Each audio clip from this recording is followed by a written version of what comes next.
I won't say much. Just watch. All right.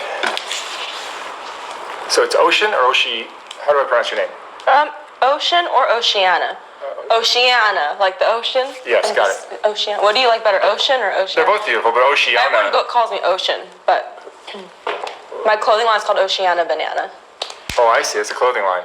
Well, my name is Oceana, so my clothing line is Oceana Bananna by Oceana Peel. I'm going with Oceana. Isn't that lit?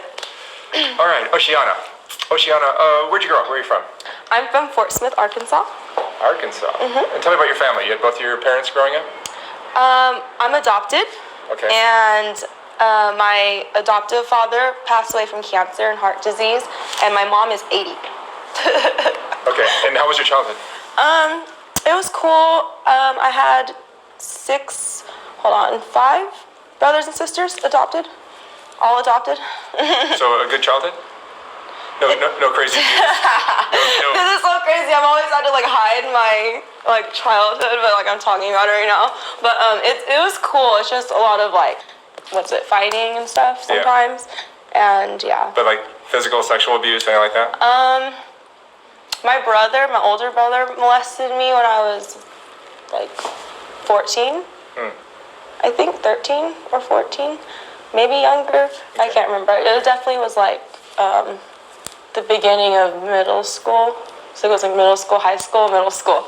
Okay. Yeah. And then he was molested by our older brother, who's gay. So. Oh wow. Yeah. And that was his excuse to do it to me, I guess. And I eventually forgave him.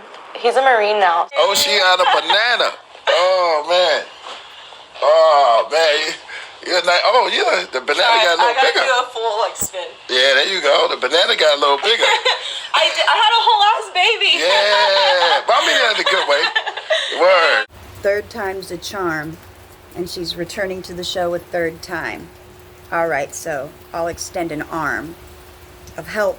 I make the money stripping, and then I'm a high-end escort, and I look really cute when I do it, and I hang out with really successful but you're smiling people. And laughing and having a good time. Yeah, I think it made her feel okay, it's okay. You're not crying telling these stories of... Oh, no.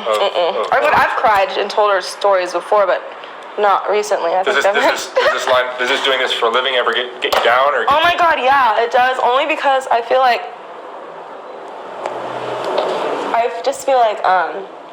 really want to have a house with kids and but I just feel I'm not there yet. A more stable life.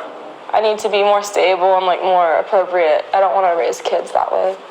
Yeah, the lifestyle you're living in is... So definitely would see something, and kids really like me the way I look, and they already always ask me what I'm wearing. They follow me around, you know what I mean? They talk about me. I just feel if I had a kid, she's gonna watch me and see what I'm doing and kind of how I walk, whatever, and she's gonna end up doing those things. I just wouldn't do that to someone right now. I'm sorry that you had to force yourself into this lifestyle that you obviously did not want. You even said yourself you do not recommend people join this lifestyle. You said you were not ready for a child because you would probably teach them the same thing. So look, let's not. Let's elevate ourselves. Let's work together. Let's build together. And I'm talking outside of your building tents in people's pants. So you're working currently as how would you describe this? I would say I don't say it high-end escort. Are you an escort or you a hooker? Men. I think I say I'm a entertainer. I get paid to entertain, or I'm a sugar baby. But at the end of the day, it's all the same thing. And how many years have you been doing this? Since college. Since college? My mom and my family was living off of the check that you get for being adopted, and then also elderly, she had her check too. So when I moved for college, I couldn't take the money. It's that's how my mom pays her rent. Right. So I really needed to have a job. And I think I borrowed $50 or $100 from my sister one time, and I felt really bad because it was her FAFSA money. And I was like, no, I never want to ask my mom for money again, or my sister or anyone. So this girl, my roommate, got me into it, actually. And this was still in Arkansas? No, I moved to LA. Oh, this was in LA. Yeah. Okay. Yeah, I moved to LA and I went to school for like 3 months and then I dropped out. But like 2 of the months, or like 1 of the months, I didn't even go to class. It was like, and then I just dropped out. I was like, I'm not going back. So, Honestly, Oceana, I cannot imagine the pain you have gone through. I'm sorry that your mother is in her 80s and probably can't relate. I'm sorry that you were adopted into a family of more abuse. I'm devastated to hear that at the age of 14 you were abused by your brother, who was also abused by your older brother, who was suffering from confusion because of his sexual identity. And unfortunately, that has affected your sexual identity, and you have allowed it to become your false identity. Let's work on getting rid of that Freudian ego, that false belief system. You don't have to be an MK Beta anymore. You're free. Remember that. Man, she's one of the sexiest chicks we had up here, man. What's up? Always. And then she rap. You still rap? Well, you know, I had a baby, so I haven't even been out the house, barely. Right on the thing. Oh, I'm back now. Right. I've been hiding. Yeah. Come on close. She's been on the down low. Yeah. So you've been, okay. Oh, man. How's that changed everything? Good. Yeah, and for the Yeah, guests. it's fun. Yeah. I didn't think it'd be fun, but I like to go to like Disneyland and the park and stuff. I never did before, but hey, now you can go. SeaWorld, the zoo, all that good stuff. Wow. Do a lot of guys still approach you like that? Oh my God, all the time. And it's You a like, MILF? I can't believe your guys' topic is relationships. Yeah. It's like, yeah, right it's when you come crazy. into it. You would think that after having a baby and all that, guys wouldn't hit you up, but like they're still thirsty. Guys will be guys. so your clientele, or they treat you nicely. You don't. I mean, everyone's been, I think, had their like times or whatever, and I definitely have had some crazy wild stories. And I feel like lately though, I've been good, like treated. But you're not getting like a lot of the girls that work Figueroa, for example, or wherever they I know some girls that actually like worked the street, yeah, but I don't do that. But down there, you'll get guys raping you and doing all kinds of terrible things. Really? Wow. You're not seeing that because you're at this other level. Yeah, not like that. Yeah. Never seen. No, I mean like you'll be in casinos or. Yeah, things like that. I mean, I've definitely had the JGB drug or whatever, you know, but I don't remember anything.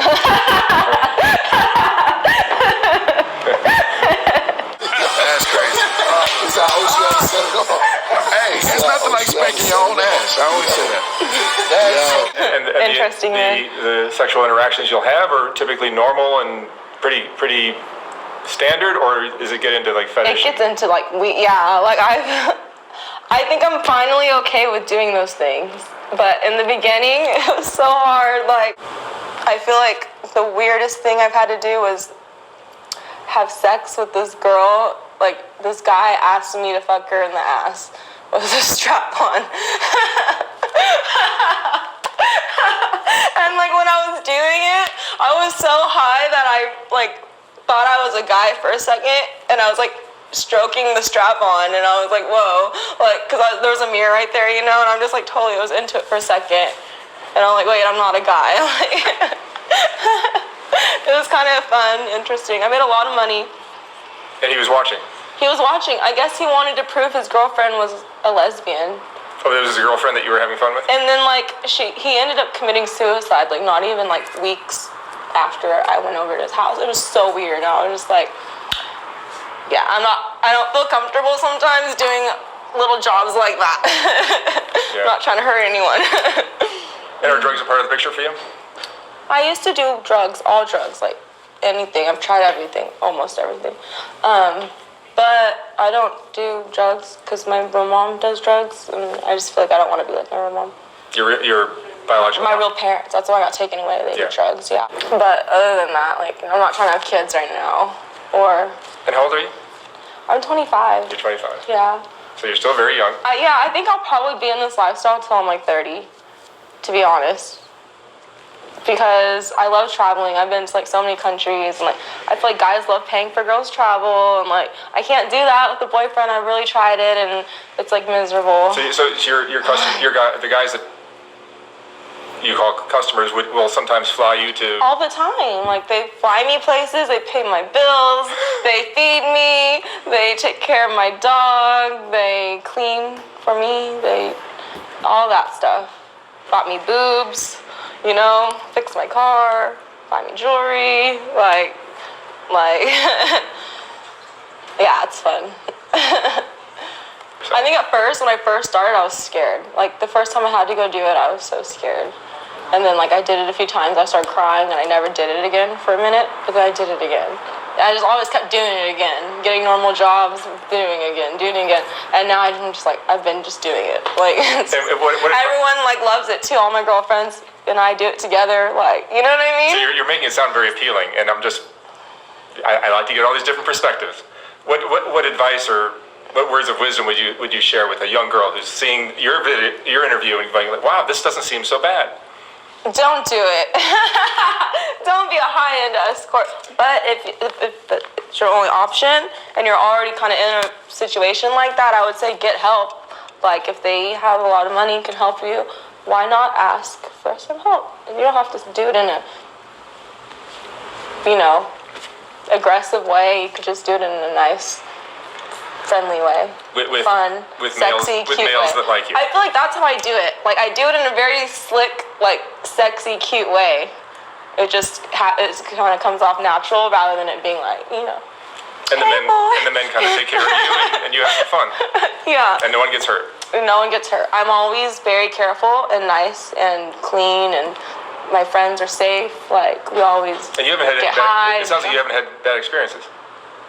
I've had a couple bad experiences, like I told you, GHB. Yeah. And then you know, just seeing pictures the next day of me and like scratches and like little like flashbacks and waking up to having someone on me, you know, but not really knowing what happened because I was blacked out. Things like that. So I don't really have that like super traumatic. And I have been like not kidnapped. Girls would say kidnapped, but I have like got tricked into being like living with the pimp and his girlfriend. Because this girl was like, come live in my pit house. And I was like, oh my God, like I really want to live in a pit house. My ex dumped me. Like I'm couch surfing. Like, why not? So I moved in, and as soon as I moved in, it was like I got beat up. The SIM card is taken out of my phone. You have had some bad experiences. Like the phone numbers were all deleted. I had nobody's number but my mom. I'm not gonna tell my mom what happened. Like she's 80. Like I'm not gonna tell her. She'll have a heart attack. So I just ended up getting back with my ex. He's the only person, that number I had. And so even though we broke up and I left him, because we broke up, he kicked me out. And I had to call him. He was the only number I had and the only person, you know? So it's just crazy how the universe works. But he actually answered and he took me back. But we only were to live together for like a month and then we broke up again. But he helped you out in that situation? Yes, it's a blessing that he actually picked up the phone at like 2 a.m.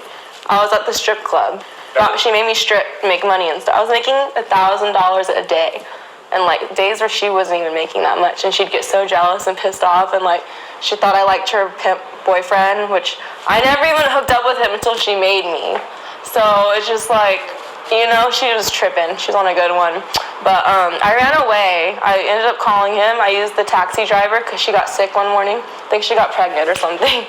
But she was like throwing up and stuff. And she's like, you go to work, because she finally trusted me, I guess. I was making so much money and I wasn't complaining. And you know what I mean? I was there for like at least a month or two. And then with that short period of time, you were bringing the money and giving it to them?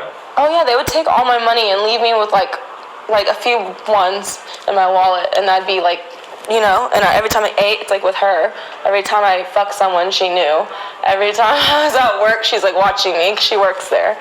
Or she'd have people watch. There was this guy once throwing quarters at bitches on the stage. Did they kick him out? And he'd crinkle dollar bills and throw those too. No. Yo, now that's a hard way to make it rain. With quarters? Man, that shit sound like it hurt. And crinkle dollar bills. Yeah. I used to see that shit all the time. Wow. Quarters? He must be a regular. Right. You order food there too? Want y'all to go wash our clothes or some shit? You know what I'm saying? You seem very happy with your life. it could be better. The high value men, and those are alphas. You know, and a lot of the girls that's not, they think that they are 10s and 20s. They believe that they could deal with the alphas. And that's just simply, you agree with that.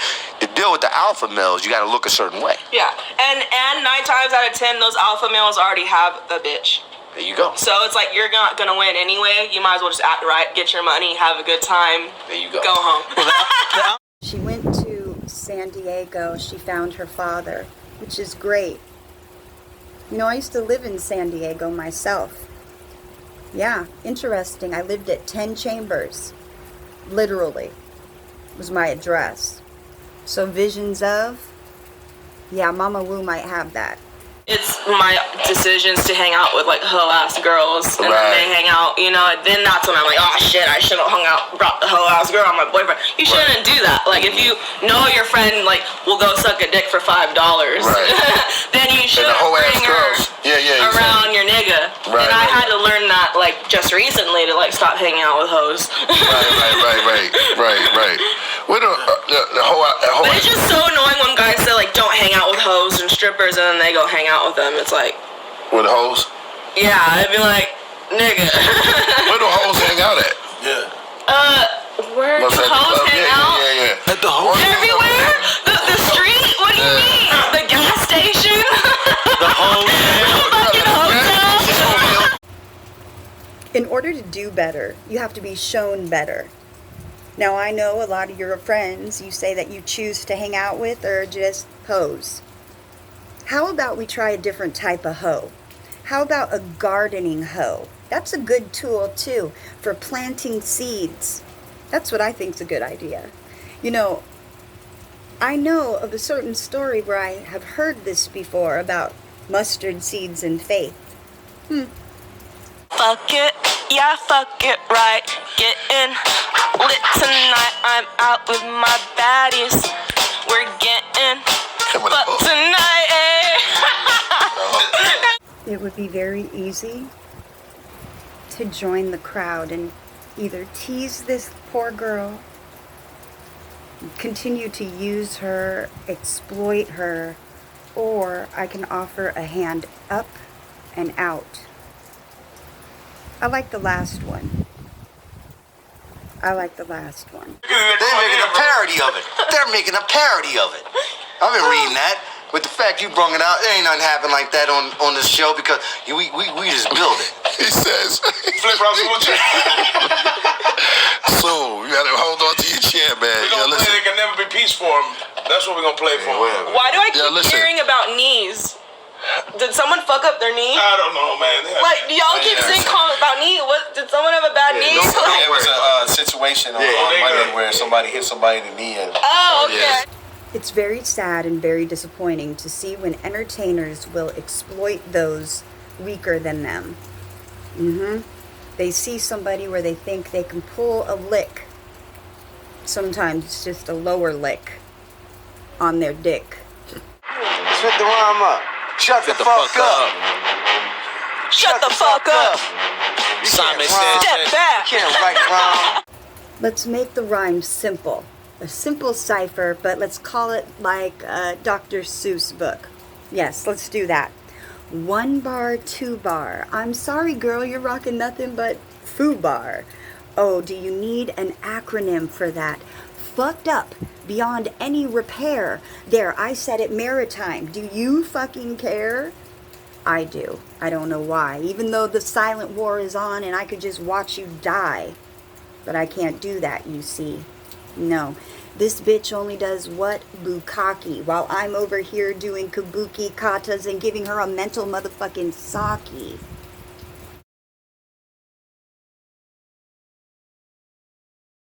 I came from a similar place. Born into families, abused, sexually abused, beaten my whole life. So I went the entertainment route for a moment myself, but I chose to go a different route. And instead of sticking with cycles that are not beneficial to one's soul, I went the other way and became whole. I have no care for exposing these users of women and abusers and groomers. Because you expose yourself. I don't need to do that.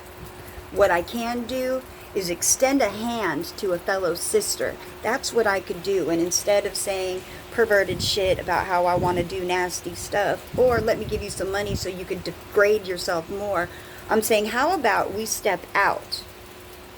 Let's learn some values. Let's learn some charm school values. Not beauty school dropout either. Not that type of Kanye. It's sad that people need these reminders. You need a reminder? I'll help you. Not just in music. And not trying to get in your pants. Maybe just trying to help you wake up from this stupid song and dance.